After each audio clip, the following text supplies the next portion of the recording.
You know, what little I know about pop culture these days, I learned from my daughters. I don't know a lot anymore. I used to keep up. It's just moving too fast for me today. But I did learn a term a couple of months ago that I found quite interesting, and it's all about tea. T-E-A. Sometimes folks will say, hey, let me spill the tea, or I've got the tea. How many of you know what in the heck I'm talking about? Raise your hand. 10 people under the age of 20. Thank you. Here's what it means, okay? It means that it is taken from Britain, you know, tea time. And when you're having tea, you may share a story or share some gossip. So sometimes people will say, hey, here's the tea, or I've got some hot tea to spill. You got it? You following it? So here's the deal. I have some hot tea to spill to you guys, and it'll save you some time and money and energy. I'm going to give you some up-to-date news about pop culture. I was in an airport a couple weeks ago, and I stumbled across a People magazine, okay? Yeah, ready. Here we go. First of all, let me tell you this. Hannah B., the great theologian she is broken up with Jed. They're not going to get married. Also, J-Lo turned 50. Can you believe it? Doesn't look like it. And her boyfriend, Alex Rodriguez, bought her a Porsche 911 for her birthday. Not bad. Not bad. Here's the tea. Hugh Jackman, the actor, was spotted at a beach wearing a bathing suit, which is good. But the problem is this. It's the same bathing suit he was wearing in a photograph 6 years ago. Which is problematic considering how much money he makes. So that's the tea. Now, I do want to share with you some what I would call disturbing tea that's real. And I received an email, actually an article from a friend of mine a while back, talking about why people, especially young people in our country, are leaving the church. And some are not just leaving the church, they're leaving faith in God altogether. Now, a lot of times the reason people choose to leave the church or leave God is that they want to simply do their own thing and live how they want to live. So they change their creed in order to match their code.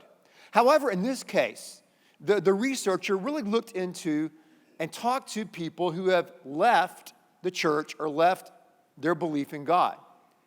And he came across some interesting discoveries. And one of the things he discovered was that most of the people who had left the church and left God had a difficult time processing doubt. In other words, in their context, whether at home or at church, when they expressed doubt, they were either shut down, mocked, marginalized, or even one person said they were slapped across the face for having doubt. And this researcher, Drew Dyke, said this. He said, when you try to squelch a young person's doubt, these doubts don't go away. They simply come back bigger and darker. I remember talking to an atheist a while back, and I was asking him about his background and how he got to a point of his non-belief, if you would. And he grew up in a conservative church. He went to church every single Sunday. He went to Sunday school every single Sunday. He even went to Wednesday night for many, many years. But in his 20s, he drifted away from the church and drifted away from God. And I asked him, I said, hey, listen, I'm just curious, out of all the Sunday school lessons you heard, out of all the sermons you heard in your life growing up, did you ever hear one sermon on doubt? And the guy looked at me, kind of scratched his head. He said, you know what? I never did. I never did. So today, we're going to have a message, a sermon on doubt. Not just on doubt, but how to doubt. Now, maybe you've heard a lot of messages on how to have faith, how to increase your faith. I want to talk to you about how to doubt. Now, don't worry. Don't panic. I'm not trying to cause people to doubt who don't need to doubt. I'm not trying to create suspicion and skepticism. I'm saying there is a healthy way to doubt and an unhealthy way to doubt. There's a productive way to doubt that can actually strengthen your faith, and there's an unproductive way to doubt. So we're going to look at how to doubt, and the person that's going to help us to do that today is our good old friend, Habakkuk. Habakkuk is going to show us how to doubt. So turn to Habakkuk. No, don't turn there. It's too hard to find. Just look up. Look at the verses, Habakkuk 1. But if you really want to find it, if you get near Nahum, you're close. All right, here we go. Habakkuk chapter 1. Check it out. He says, "How long, Lord, must I call for help, but you do not listen? Or cry out to you violence, but you do not save? Why do you make me look at injustice? Why do you tolerate wrongdoing? Destruction and violence are before me. There is strife and conflict abounds." The year is 607 BC. Israel is split into two kingdoms. He is speaking to Judah, the southern kingdom, and wheels are off. Judah is leaving the church and leaving God, if you would. They're doing their own thing. It doesn't look like they're experiencing the consequences of their rebellion. And Babylon's growing as a superpower, and they're about to rain down the pain on Judah. And Habakkuk is mad. Habakkuk's angry. He's venting. He's doubting. He's questioning God. God, why? Why are you not answering my prayers? God, why are you tolerating this massive injustice that's happening in our land? God, why don't you do something? Habakkuk is drowning in doubt. And often when life circumstances seem to contradict what God promised, we begin to doubt, just like Habakkuk. When we're dealing with a chronic illness and we have people praying, not just a few, but a lot, and nothing's happening, we cry out, God, why won't you answer our prayer? Your kids are running amok, you raise them right, but they're doing their own thing. You're praying they'll come back. God, why is it taking so long? We begin to doubt. Look at verse 12. Habakkuk continues. He's trying to hold on, trying to figure out, God, what are you doing here? Lord, are you not from everlasting? My God, my Holy One, you will never die. You, Lord, have appointed them to execute judgment. He's talking about Babylon. You, my rock, have ordained them to punish. Your eyes are too pure to look on evil. You cannot tolerate wrongdoing. Why? Why then do you tolerate the treacherous? Why are you silent? Why the wicked swallow up those more righteous than themselves? Again, he's questioning God's inaction, God's laissez-faire attitude. Why? Why, God? Why? So Habakkuk is swimming and drowning in a sea of doubt. And at the same time, he is showing us the right way, the productive way to handle our doubts and questions. How's that? Well, first of all, he's showing us that when we doubt, how do we doubt? We should doubt out loud. Doubt out loud. Think about Job. Job is the oldest book in the entire Bible. It is a book about doubt. Job is wondering, why, God, has my life fallen apart? Why am I suffering? What have I done? And he wallows in doubt, but he doubts out loud to others, just like Habakkuk did. David in Psalm 22, my God, why have you forsaken me? He doubts out loud in community. Thomas, Jesus is alive. He's alive. Thomas says, I don't believe it. No way. Thomas, we've seen him. I don't care. I'm not going to believe that Jesus is alive until I see it for myself. Thomas doubting, Job doubting, David doubting, Habakkuk doubting, but they're all doubting out loud in community. The most ineffective way to deal with your doubts is to keep them inside. It's to let them wallow around inside of your mind. It's kind of like mold in Houston that goes unabated. They just grow and grow and grow and grow. We have so many examples in the Bible, almost entire books of the Bible that are about doubt. Ecclesiastes is about doubt. So many Psalms about doubt. Habakkuk's about doubt. Job is about doubt. Questioning, crying out. And all these people doubt out loud in the context of community. That's how we doubt. Philip Yancey says this. Yancey says, inquisitiveness and questioning are inevitable parts of the life of faith. Where there is certainty, there is no room for faith. I encourage people not to doubt alone, rather to find some people who are safe doubt companions and also to doubt their doubts as much as their faith. Find some people.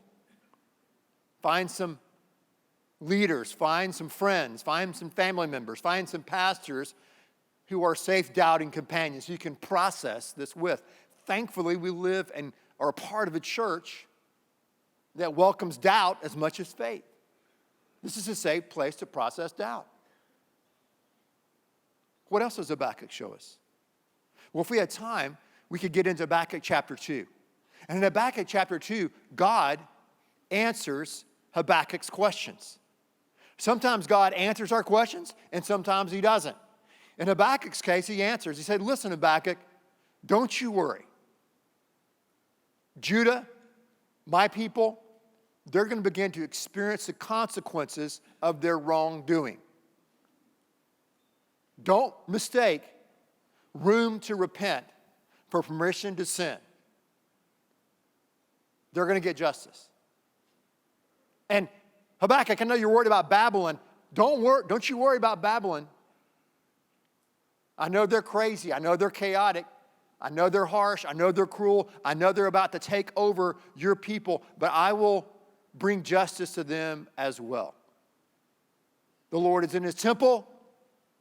Let all the earth be silent.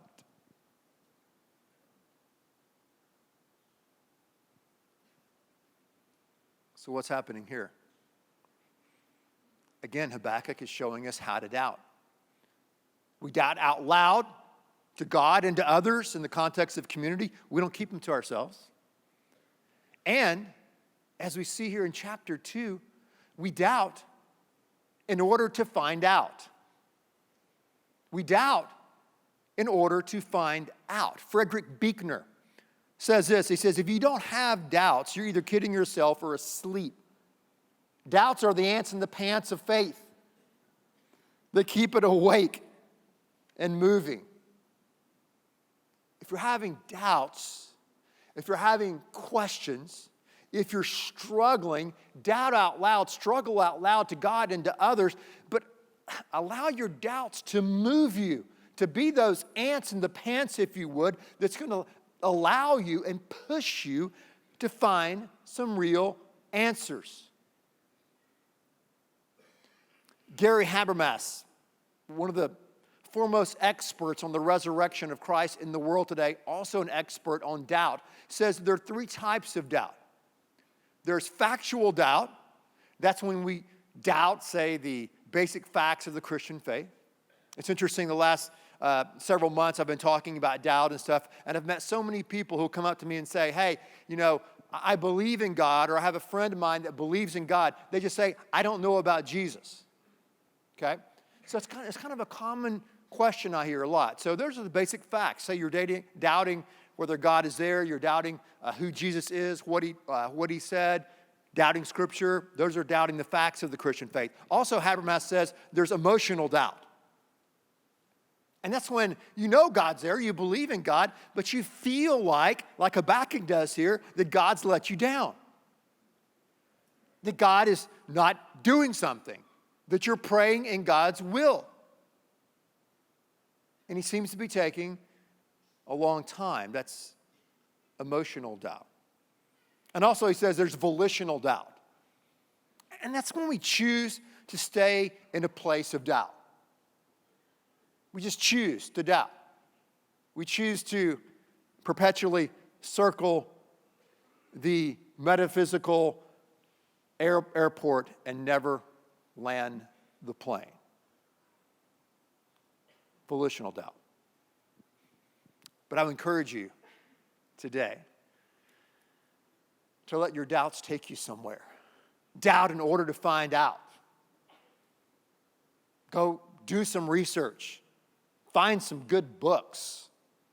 Talk to some people who are knowledgeable. Don't be a lazy doubter. I see a lot of lazy doubters today. 1 2-minute and 32-second video on YouTube and their faith is gone. I mean, really? Your faith's not worth another 2-minute and 32-second video from someone else? So allow your doubts to drive you to find out, to get some answers. I guarantee you it will strengthen your faith and your confidence in God and your confidence in His Word. And don't be intellectually bullied. Don't be intellectually bullied. Know not only what you believe, but know why you believe what you believe. Doubt in order to find out, right? Doubt in order to dig deep. What else about doubt? We doubt out loud in community. We doubt in order to find out, so we can seek, so we can strengthen our faith and trust in God. And then finally, we learn from Habakkuk, in Habakkuk chapter number 3, is that we doubt our doubts. You have to doubt your doubts. In other words, when you're doubting something, you're exercising faith in something else to allow you to doubt in the thing that you're doubting. So you need to require as much evidence for your doubts as you are for your faith. So you doubt your doubts and you believe your beliefs. But the idea that you can find some doubt-free zone, some faith-free zone as a human being on planet Earth is simply not tenable. Every one of us, no matter where you are in the continuum of doubt and skepticism and belief in God, all of us exercise faith in someone or something that we cannot prove absolutely and empirically. So what I've learned over the years, and I've struggled with doubt, I've talked about it a lot from the pulpit, written about it. I've learned that you have to doubt your doubts and believe your beliefs. But sometimes you have to push those doubts out. You've got to press them to their logical end and implication.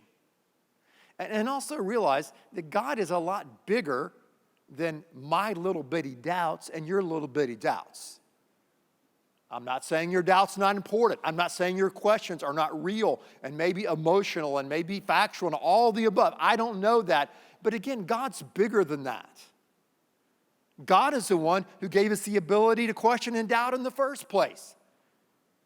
Even before the fall, in Genesis 1 and 2, Adam and Eve had that ability to question and to doubt.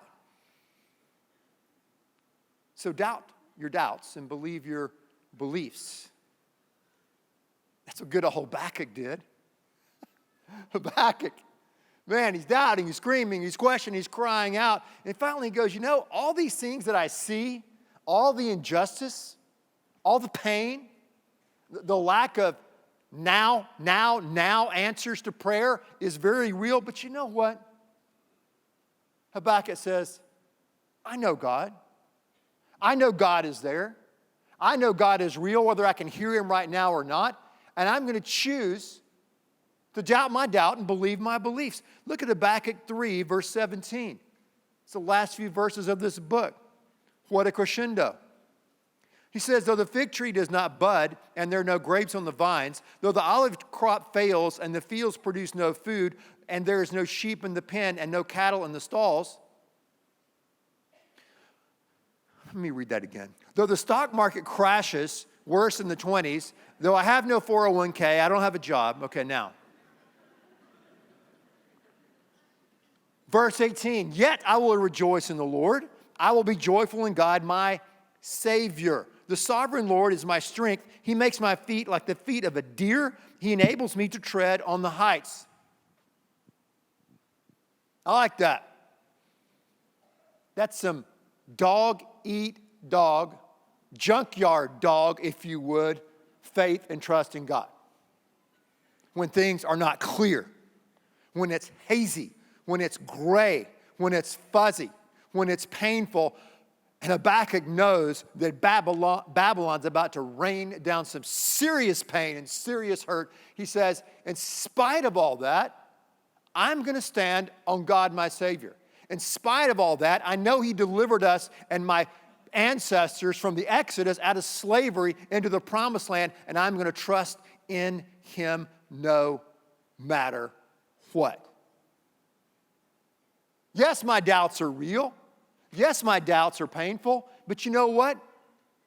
My belief and my God are bigger, and they're able to heal and comfort me in the midst of this pain. Now, you know what's interesting about Habakkuk is his name. And he's kind of a mystery guy. He just kind of pops on the scene. You know, the Bible's really big on generation and, you know, Ancestry.com. I mean, they're really big on begat. And I'm going to do a message on Ancestry.com someday, by the way. It's coming to, those things bug me. But anyway, Habakkuk just appears on the scene in Judah. Starts questioning, doubting, preaching. And his name's interesting. His name is from the Hebrew word Habakkuk. Habakkuk. And his name literally means to embrace. Or as another interpreter said, it means to cling. Isn't that great? So turn to me to Clinging, chapter 1. That's what it means. In the midst of doubt, in the midst of pain, in the midst of what's about to happen, Habakkuk's saying, God, I'm going to cling to you. You've rescued me in the past. Things are dark right now, but I refuse to doubt in the dark what I believed in the light. And I cling to you, God. I cling to you. I cling to you.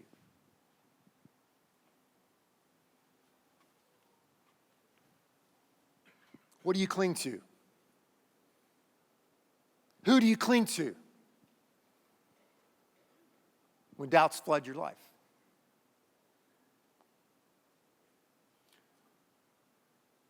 Years ago, long before I had gray hair / white hair, I was a singles pastor for many, many years. That's where I met campus pastor Keith Carmichael. Keith was he was a volunteer. He's one of our directors. He worked at NASA. And I'll never forget when I call Keith, God called my directors all the time. Because directors are thebomb.com. That's who makes things work here. And our Bible study teachers, our director. So Keith was director. I call him. He'd go, this is how Keith would answer the phone. I kid you not. Space station integration. This is Keith speaking. How may I help you? Is that right? That was 80 years ago. So, and Keith will verify this, okay? So I'm not just making up some preacher talk. So we had people, back in the day, back in the 80s and 90s, early 2Ks, our singles department was like the place to meet people. Way before Match, way before eHarmony. It's true. We were listed in a secular magazine as the second best place to meet singles in the city. Second to some bar in Richmond, okay? That's true. Keith, you'll have a witness. Space station integration, yes. So We had a lady working for us at the time, an assistant who would answer the phone. Her name was Sarah, okay? Just like on Barney Fife. Sarah, give me you. So Sarah would answer the phone, and we get people calling all the time, asking about our singles club, our singles ministry. So one time, Sarah told us a story about this lady who called our church, our singles ministry. So she answers the phone. Hello, Second Singles Ministry, how can I help you? And the voice on the end of the line was a lady, sounded like she'd been, smoking 5 packs of cigarettes for 75 years. She goes, yes, darling, can you tell me about your singles? And Sarah goes, well, and she had a little program there. We have a singles Bible study class and Sunday school classes. They meet at 9:30. There's 1:11, 1:12, 1:05. And all of a sudden, this lady interrupted Sarah. She said, sweetheart, I don't need a Bible study. I need a man.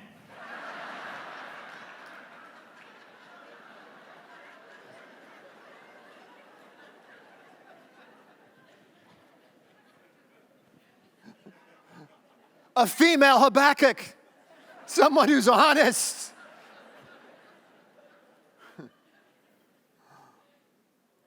I've thought about that. And it's interesting. That's kind of what God gives us. Ever thought about that? God doesn't give us a Bible study. He gives us a man. As Tim Keller said, he doesn't give us an airtight argument for his existence. He gives us an airtight person. Jesus Christ. Years ago, there was a guy who was a scholar in England, and he was an atheist for many, many years, and he hated Christians. He said Christians are only good for bad architecture and bad music. And so he rebelled, and he ran away from God. He didn't believe until finally he began to doubt. He began to doubt his atheism. He began to doubt his naturalism. And he started, through the work of a friend and through reading, he started to believe that there was a God. So he moved from atheism to theism. And then after a while, after many years, he moved from theism, believing in God, to believing in Jesus Christ. And he came to the conclusion that either Jesus Christ is who he says he was, or he's a liar, or he's crazy. And this guy, this brilliant thinker and writer, came to the conclusion that Jesus Christ really was God revealed to us in human form. He became a Christian. He wrote a couple of books. They've been turned into movies. I've read some of his books. You probably have too. His name's C.S. Lewis.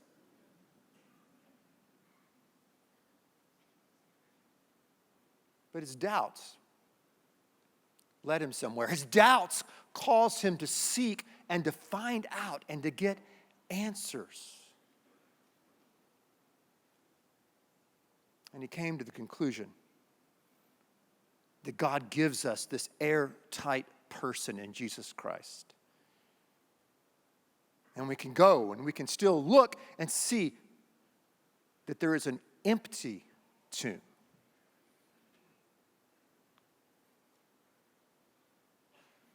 Which means he's alive. He's alive. And we can know him. And we can even bring to him our doubts and our questions. Thomas did that. John the Baptist did that. And we can do that too.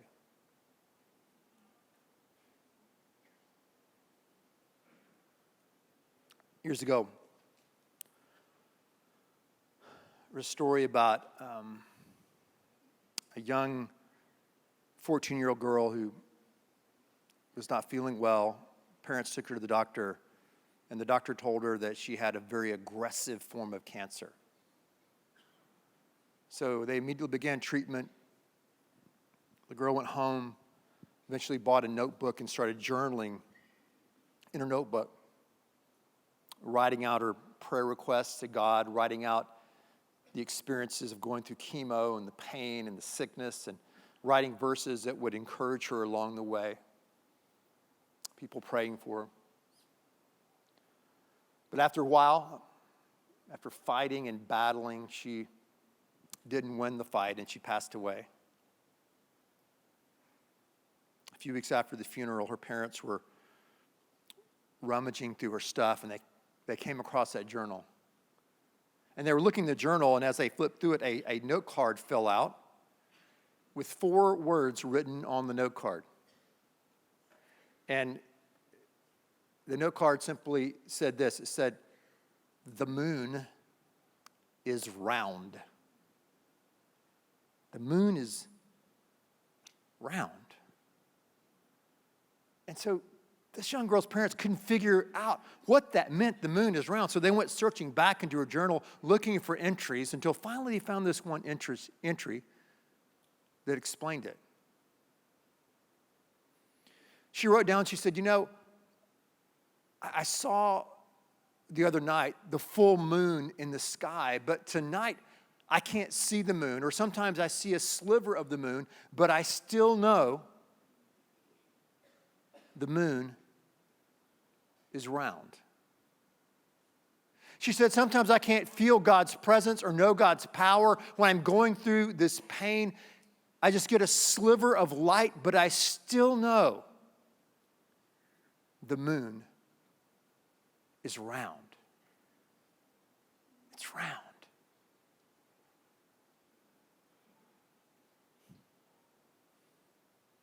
Whatever you're going through, whatever questions or doubts you're having about why God this and where God that, no matter what your questions are, you can know that God hears you and that God is with you.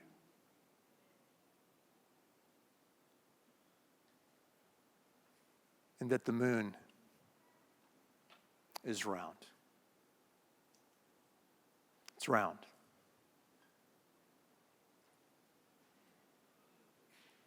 Let's pray. God, thank you for being patient with me, with us. Thank you for being such a great God that we can bring our questions to you, our doubts to you, our brokenness to you, our wondering to you. We can bring it to you.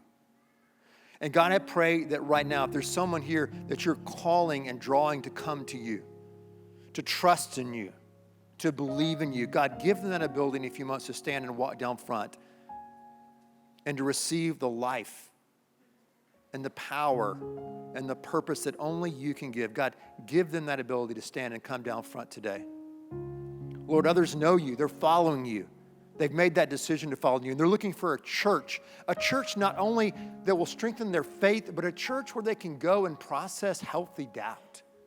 So God, I pray for families and for couples and singles and students who need a place to connect. They need a place to belong like we all do, God.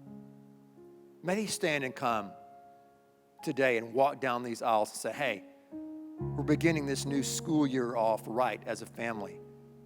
As a single, we want to join this church. God, may they stand and come. We give you this invitation. We ask that you would lead those. In Jesus' name.